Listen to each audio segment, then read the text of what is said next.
terminé mis estudios de medicina en la Universidad de Bogotá, conocí a un indígena de la etnia de los Inganos.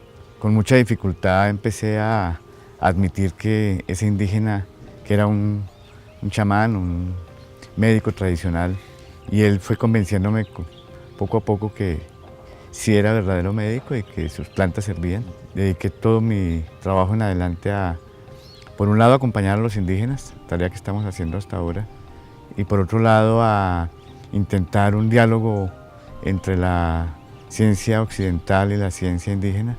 Lo hemos llamado el diálogo intercultural. Entendí que no se trata de investigar al indígena ni investigar sus plantas, sino que tengo derecho a trabajar juntos. Hemos acompañado a muchos pueblos en la Amazonía colombiana con una triple tarea, y es contribuir a la conservación de la diversidad biológica, contribuir a la protección de la diversidad cultural, convencidos de la importancia de esa diversidad, y contribuir al mejoramiento de la salud humana.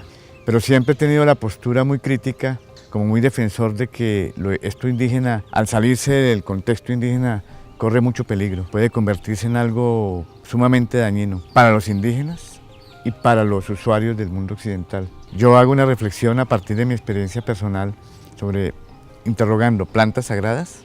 ¿Sagrada para quién? ¿Qué significa?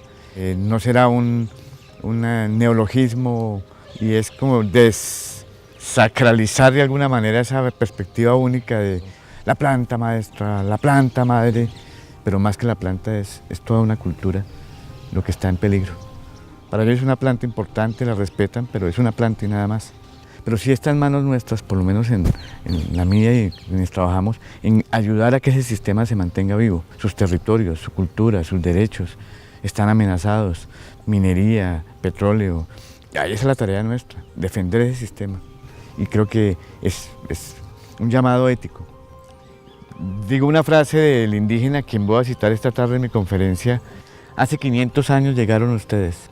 Nosotros los recibimos, les dimos algo de beber para refrescarse y les abrimos la puerta de nuestras casas para que entraran, se sintieran cómodos y pudiéramos conversar. Pero ustedes no hicieron eso.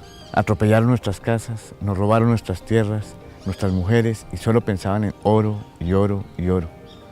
Hoy, 500 años después, estamos maltrechos esperando a que toquen la puerta de nuestras casas para poder conversar.